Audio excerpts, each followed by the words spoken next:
Gue bikin video ini ya untuk kasih warning ke kalian semua. Ini terserah ya, lu mau percaya gue, lu mau dengar, lu nggak mau dengar ya. Tapi ini apa yang gue lihat yang sedang terjadi. Ada perubahan di dunia yang sedang terjadi. Yaitu gue selalu bilang dari 2 tahun sampai 3 tahun lalu ya. Kelas menengah itu akan hilang. Kalian boleh nggak suka ya, kalian boleh nggak setuju juga dengan opini gue, tapi selama mungkin 2 sampai 3 tahun belakangan semua yang gue omongin kalian bisa track ya. Jadi kenyataan atau enggak. Era lu ibaratnya bisa hidup nyaman sebagai kelas menengah ya, lu bisa kerja biasa aja untuk mendapatkan rumah, lalu punya satu mobil ya, dan hidup nyaman bisa sekolahin anak-anak itu udah hilang. Makanya kalian mungkin ngerasa ketika kalian dapat saran ya dari orang tua kalian, ya dari orang-orang yang lebih tua ya, generasi-generasi sebelumnya, itu banyak yang udah nggak relate. Kenapa? Karena ketika mereka dulu jadi PNS, mereka itu bisa beli rumah ya. Gaji mereka tuh cukup untuk mereka bisa cicil tanah dan akhirnya lunas dalam waktu 20 tahun, lalu mereka bisa beli mobil gitu. Mereka bisa sekolahin kalian ya sekarang anak-anaknya. Jadi ketika mereka kasih saran ke kalian, ya itu banyak yang udah nggak relate. Kenapa? Karena gajinya nggak pernah naik, sedangkan harga kita lihat properti aja naiknya udah berkali-kali lipat. Dunia yang sekarang kalian lihat itu udah menurut gua nggak didesain lagi untuk adanya kelas menengah. Jadi ini tesis utama gua ya. Dunia ini akan dibagi menjadi 2 kelas, yaitu kelas para elit dan kelasnya budak nih gua sebutnya di sini, ya. Jadi para elit ini akan jadi asset owner, yaitu pemilik aset, sedangkan nanti kelas budak ini nggak punya apa-apa dan mereka akan dipaksa untuk nyewa semuanya, ya. Jadi akan jadi renting ekonomi. Ekonominya akan serba sewa. Mereka akan subscribe semua hidupnya, ya. Mungkin sekarang yang lu subscribe itu baru Netflix, ya. Tapi nanti rumah lu nggak akan bisa lu beli, lu akan ngontrak ya, lu akan subscribe rumah lu. Lu nggak akan bisa beli mobil.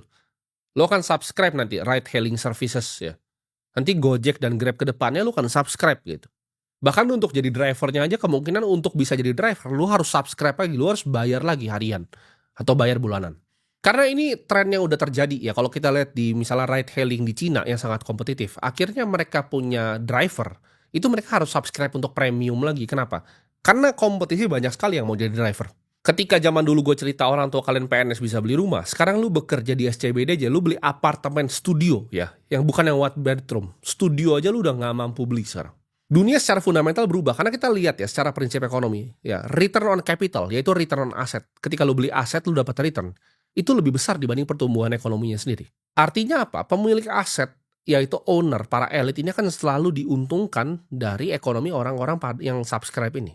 Mereka yang punya properti ya, properti untuk disewakan ya, bukan properti rumah sendiri. Mereka yang punya properti untuk disewakan seperti misalnya apartemen, mereka punya mall, mereka punya rumah-rumah perumahan gitu. Itu kan selalu diuntungkan. Mereka yang punya kepemilikan dari perusahaan, mereka yang punya saham gitu, perusahaan-perusahaan besar itu kan selalu diuntungkan, mereka mendapatkan cash flow dari dividen, dari tambang-tambang batu bara, dari perbankan raksasa. Mereka yang punya emas banyak, itu juga uangnya akan selalu compounding. Sedangkan mereka yang nggak mampu beli 3 hal tadi, ya itu gajinya terus tergerus untuk biaya-biaya bulanan tadi. Dan problemnya biasanya kalau kelas menengah ya, orang tua kalian kan tadi PNS, mereka punya rumah, mereka kan saranin untuk ngapain? Beli rumah. Mereka kan bilang rumah itu adalah aset investasi. Nah ini kesalahan utamanya karena harga rumah di zaman sekarang sama zaman dulu karena inflasi itu bedanya jauh banget gitu. Mereka memang gampang beli rumah, tapi lu nggak gampang beli rumah. Jadi kalau lu punya mindset untuk rumah itu sebagai aset utama lu, yang orang tua lu biasanya ya kalau misalnya kita bagi nih aset nih, kita lihat nih kehidupan orang tua kalian, hartanya mungkin 70%, 80% itu rumah, primary home yang udah lunas dia bayar KPR-nya. Tapi itu udah nggak bisa lagi di zaman kita. Ketika lu jadikan rumah itu primary asset lu, itu malah akan jadi liabilitas utama lu. Kenapa? Karena problemnya nomor satu, rumah pribadi itu tidak menghasilkan cash flow. Rumah itu beda sama mall, ya.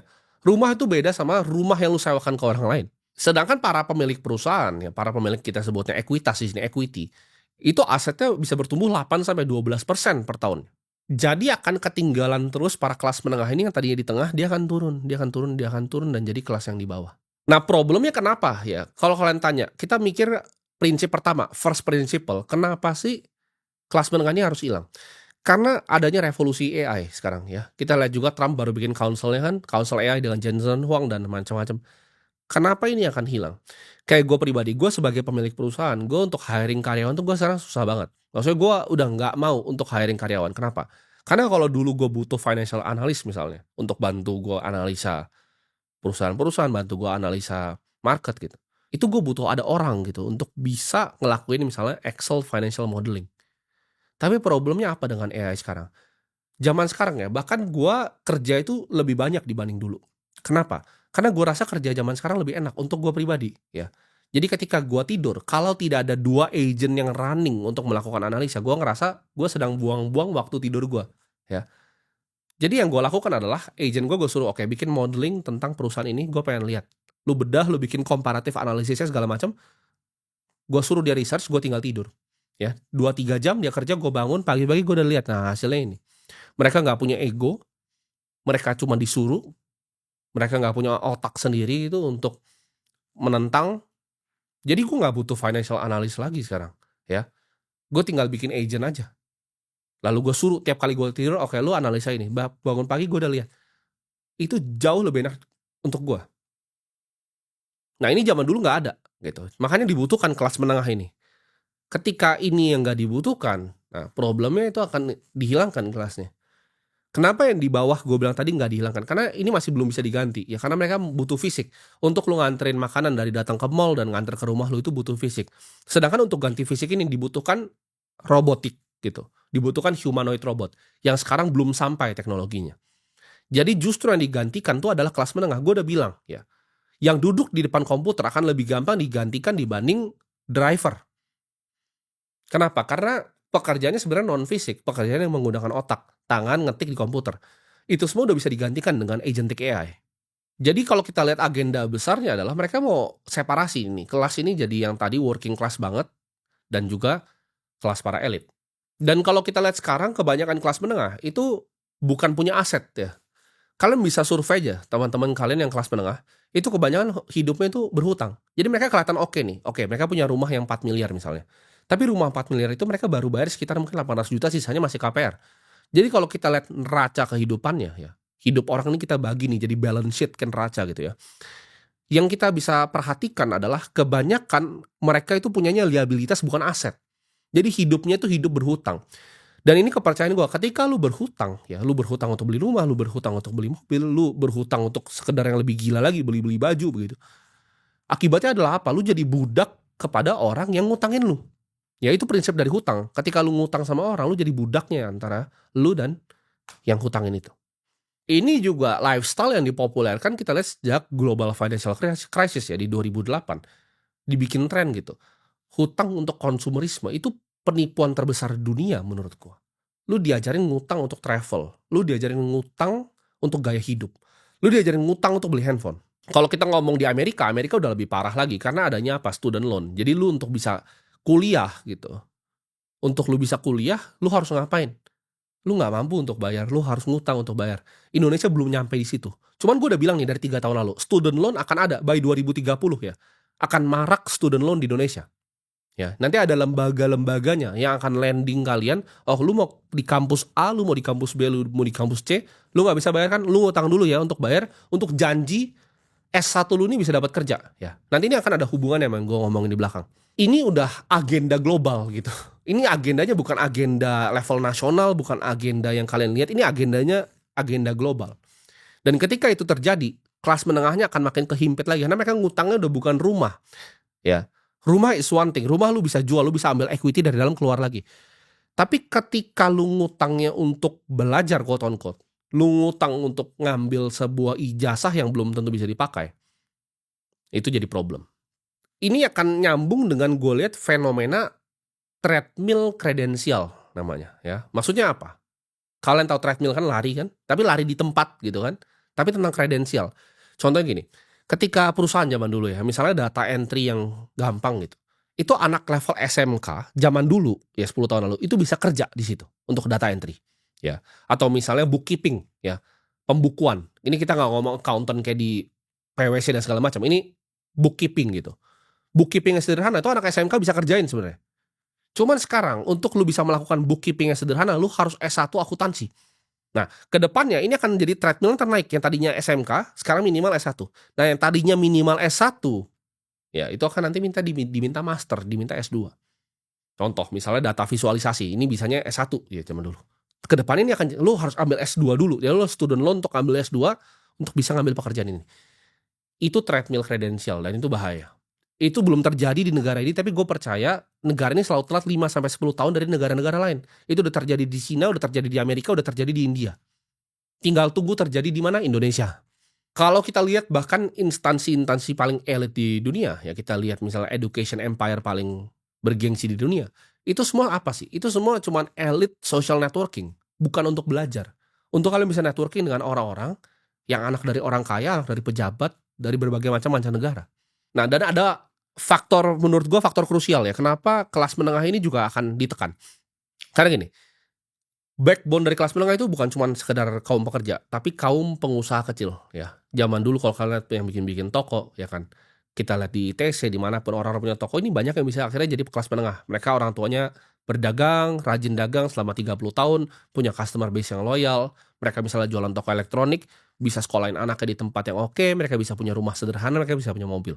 Tapi dengan adanya platform digital, ini akan semua jadi sulit ya. Ini akan jadi kita sebutnya zero to one, 0 ke 1 ya.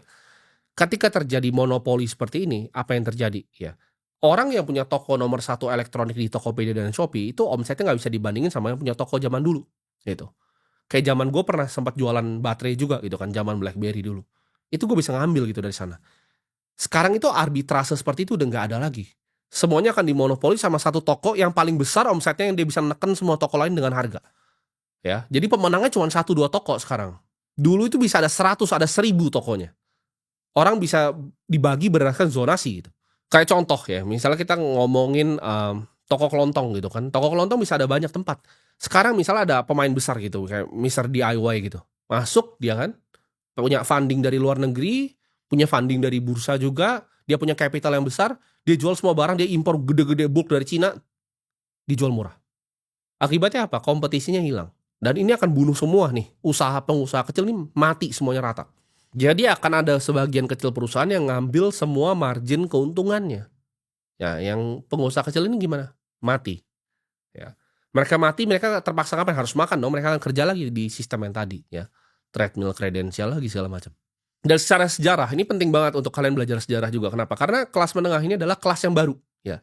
Lu kalau bener-bener pelajarin middle class nih, kita sebutnya middle class ya, itu belum ada 100 tahun loh. Jadi dari dulu tuh selalu elit, petani, ya. Elit budak, elit budak. Gak pernah ada elit kelas menengah budak. Ini baru ada kapan? 1945. Ya, itu kemerdekaan Indonesia itu. Tapi kalau kalian di dunia apa yang terjadi 1945, itu zaman US tuh post war. Jadi dijual tuh the American Dream sejak saat itu.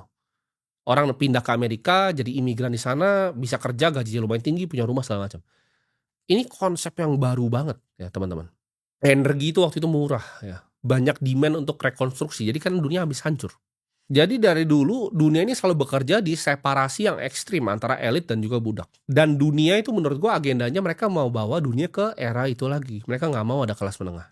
Nah problemnya apalagi nih ketika kita jadi kelas menengah di era sekarang. Ketika kalian punya orang tua yang kelas menengah juga, mereka kan punya rumah tadi PNS, mereka bekerja, mereka punya segala macam. Problemnya satu, mereka biasanya nggak punya tabungan, ya, karena mereka nggak pernah diajarin investasi. Mereka tidak punya yang namanya dana pensiun. Mereka kena bius. Jadi kelas menengah yang dulu tuh dibius. Oh lu nonton TV ya, lu liburan setahun sekali, tapi mereka nggak punya dana pensiun. Jadi ketika nanti mereka sakit, mereka tua, yang tanggung siapa? Anak-anaknya yang kelas menengah yang udah kena semua problem ini. Ya itu cara mereka ngilangin kelas menengah. Anak-anak ini kan punya beban ketika orang tuanya sakit nanti kan orang tua namanya ya, uangnya semua dihabisin ke sana.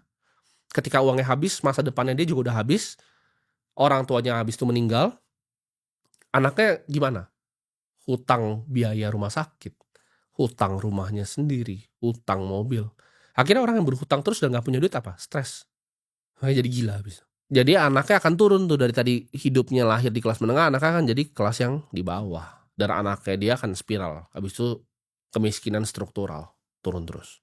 Dan gak ada yang bisa bantu lu, gue kasih tau lu di sini kecuali diri lu sendiri. Jadi terserah, lu mau percaya apa yang gue ngomongin, lu mau bilang ini semua bullshit, tapi kita akan lihat aja 5 tahun apakah ini akan kejadian atau tidak. Nah untuk lu yang sekarang kelas menengah, solusinya apa? Satu, ya ini menurut gue yang paling fatal dan krusial. Stop mikir bahwa rumah lu itu adalah aset lu. Ya. Jadi untuk yang disaranin ambil KPR sama orang tuanya, jangan. Gitu. Jangan sama sekali. Jangan anggap primary home lu itu sebagai aset utama lu. Itu mindset yang sangat-sangat keliru, yang akan bikin future value lu hilang. Jangan anggap aset itu sebagai sesuatu yang tidak men-generate cash flow, ya. Kita lihat, saham itu ngasih lu apa? Dividen. Lu bahkan beli surat hutang pun menghasilkan lu imbal hasil. Lu beli Bitcoin pun lu dapat yield. Tapi lu beli rumah lu dapat apa? Lu dapat atap yang bocor. Keluar biayanya. Bocor. Lu harus mulai ya sekarang-sekarang ini untuk belajar investasi. Lu lihat pasar keuangan tuh seperti apa. Lu harus ikut bermain gamenya para elit ini. Kalian jangan ketipu ya sama orang misalnya bilang, "Oh, investasi itu hanya game untuk orang kaya." Itu orang sangat bodoh yang ngomong seperti itu. Kenapa? Karena gue di saat gue nggak punya duit, yang gue lakukan adalah investasi. Karena itu mupuk kebiasaan ketika gue punya uang, gue tahu cara menjaganya. Lu lihat sekarang Floyd Mayweather. Dia gross income ya seumur hidup tuh bikin duit 1,2 billion US dollar. Sekarang 50 juta dolar hutang dia. Dia lagi jual private jetnya, lagi di auction semua. Semua mobil-mobil yang dia pamerin lagi di auction semua. Kenapa? Karena dia nggak pernah belajar cara investasi. Percuma income lu mau 1,2 miliar US dollar. Berapa triliun itu? Ya, 18-19 triliun. Hilang. Gone. Kenapa? Karena nggak belajar investasi. Jadi jangan pikir, oh income-nya besar dulu baru investasi. Itu orang goblok yang ngomong seperti itu. Lu dari income kecil, gue dari dapat 2 juta pertama gue nih kerja nih, udah gue investasikan. Oke, gue belajar, gue liat, gue pengen beli perusahaan, gue pengen jadi pemilik dari perusahaan ini. Dan gue sebagai orang yang ngomong ini bukan orang yang omong kosong gitu. Lu bisa lihat track record gue seperti apa. Gue nggak tiba-tiba dapat kayak belasan juta lot saham ini, enggak. Itu gue pupuk pelan-pelan. Dari gue masih umur 15 tahun. 10 tahun lalu, 11 tahun lalu gue udah melek akan pasar keuangan dan investasi. Lu harus ubah jadi mental lu dari tadi konsumen, gimana cara lu jadi owner. Daripada lu cuma makan Indomie, gimana caranya gue jadi pemilik perusahaan dari Indofood. Gimana caranya gue selalu transaksinya pakai Bank BCA, gimana cara gue punya perusahaan Bank BCA. Setiap hari gue pakai listrik, apa sih tambang-tambang batu bara yang menghasilkan listrik gitu. Lu juga harus menurut gue eliminasi hutang. Nggak boleh sama sekali hutang. Jangan hutang yang gila gue sebutnya ya. Hutang yang gila itu contohnya apa? Travel, hutang. Ya, beli baju, hutang. Pakai pay letter untuk belanja online. Itu kegilaan menurut gue. Kalau lu nggak mampu beli, ya nggak usah beli. Gitu. Alternatif banyak kok sekarang. Dan ketika gue ngomong gini, lu catet ya, jangan cuma jadi angin lewat. Ketika jadi angin lewat, hidup lu tuh tidak berubah dan tidak ada perubahan, gak ada transformasi apapun di hidup lu. Gue tuh bukan motivator ya, maksudnya gue cuma lihat nih, oke dunia seperti ini peta realitas yang akurat, ini gue lihat nih, dunia akan jadi seperti ini. Yang dengerin gue dari 3 tahun lalu, ya kalian silahkan komentar aja. Kalian bilang bahwa hidup lu berubah atau gak ngikutin gue selama 3 tahun. Ya. Kalau lu udah dengerin gue selama 3 tahun, hidup lu masih di situ saja. Kalau yang baru ketemu gue di video ini mah gak apa-apa gitu kan. Dan lu bisa lihat nih, oke, gue nggak percaya nih sama omongan gue nih sekarang misalnya. Lu nggak percaya omongan gue. Lu lihat nanti tapi 1 tahun ke depan, 2 tahun ke depan, 3 tahun ke depan, apa yang terjadi? Karena seumur hidup gue, yang gue lakukan adalah gue berusaha untuk menganalisa masa depan dengan menganalisa masa lalu dan masa kini. Gue kan tujuannya investor nih. Gue harus bisa memprediksi masa depan berdasarkan teori yang gue tahu terhadap masa lalu. Memang nggak selalu benar. Tapi kira-kira gue dapat kisi-kisi dan gambarannya. Buat lu semua yang masih dapat gaji, ya misalnya gaji 4 juta, 5 juta, 10 juta. Jangan cuma berharap dari satu sumber, jangan cuma berharap dari satu gaji gitu. Coba cari income tambahan di samping. Entah itu 500.000 lu jualan, gak apa-apa. 1 juta pun gak apa-apa. Tapi itu sebuah start. Ya, misalnya lu 4 juta nih, lu dapat additional 500.000, lu ngerasa terlalu kecil. Gak apa-apa dikerjain. Kecil-kecil 500.000, 600.000, dapat 1 juta, 2 juta. Sisanya ditabung. Biaya hidup lu pakai gaji, sisanya income tambahan tadi lu bisa tabung, lu bisa investasikan, lu bisa belajar. Lu harus agresif ya, investasi di leher ke atas. Lu harus agresif investasi di skill lu, skill-skill masa depan yang akan dipakai gitu. Misalnya lu ngerti digital marketing, lu belajar gitu, lu beli course tentang gimana caranya memanfaatkan AI untuk digital marketing. Ya, semua hidup gua yang gua lakukan adalah gua beli informasi, makanya gua belinya apa? Buku yang gua beli. Yang gua beli apa? Informasi gitu. Setiap kali gue lihat ada yang menarik, oke gue beli gitu kan. Apa skill yang lu mau pelajarin setiap hari gitu. Lu lihat, lu perhatikan, lu jadi yang terbaik di dunia dan lu belajar. Lu buang duit lu untuk beli ilmu. Gue ngomong sama lu udah beneran gak punya waktu ya. Jangan mikir kayak kelas menengah tuh konsep 1000 tahun kemanusiaan. Enggak, itu konsep belum ada 100 tahun. Middle class itu.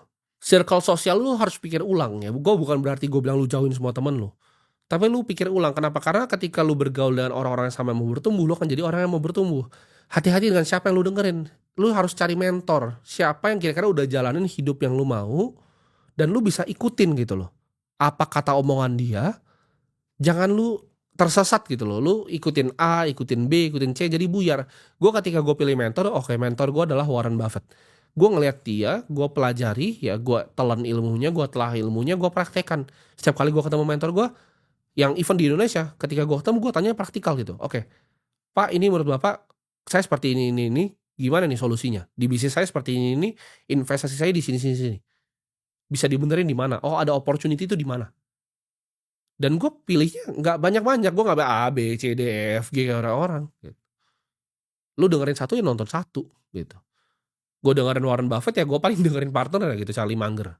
Dan menurut gue salah satu yang paling impactful yang gue lakukan ketika gue masih mulai awal-awal adalah gue coba bikin raca diri gue sendiri. Maksudnya apa? Kita lihat manusia itu sebagai bisnis misalnya.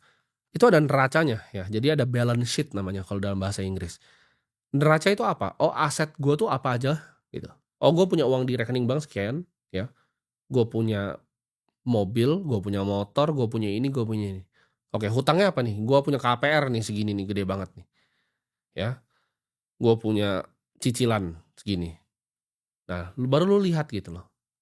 Oh, ternyata gue besaran hutangnya, gue manusia yang tadi yang utang semua hidup gue. Jadi jangan pikir kayak lu ngutang tuh udah punya lu, enggak. Lu harus lihat secara objektif, jangan lu delusional. Jadi ketika lu bikin neraca kehidupan lu tadi, lu akan lihat, apalagi lebih bagus lagi lu bikin laporan laba ruginya, ya kan? Lu dapat dapat gaji segini, dapat penambahan segini, pengeluaran segini. Nah, gua ngomong gini jangan nggak dilakuin gitu loh. Mulai dari bulan ini kan udah mau habis nih ya, Maret, April awal lu lihat, lu mulai gitu. Oke, gua catat nih, aset gua, liabilitas gua. Oke, gua catat pendapatan gua, pengeluaran gua. Kalau itu aja lu nggak tahu, gimana mau hidup gitu. Lu akan kaget ketika lu praktekin ini di 2027 nanti ya, hidup lu udah berubah gitu. Lu praktekin semua yang tadi gua ngomong tadi, 2027 hidup lu udah berubah. Gue bikin ini bukan buat nakutin lu, karena gue percaya sejarah selalu kasih kita contekan untuk bisa melihat masa depan. Sorry to say lu nggak punya waktu ya, jadi kalau lu pikir kelamaan, lu masih ngerasa, "Oh, ini bukan waktu yang tepat untuk gue mulai seperti ini. Ah, gue males." Dan udah nggak ada yang bisa bantu diri lu sendiri ya, karena dunia ini akan berubah sangat, sangat, sangat cepat ya. Ini lebih cepat dari apa yang pernah gue bayangin dulu. Dan kita lihat di situasi kondisi seperti ini, geopolitik yang panas, dunia sedang berubah, ini lagi ada yang mau di-reset sama mereka, ya.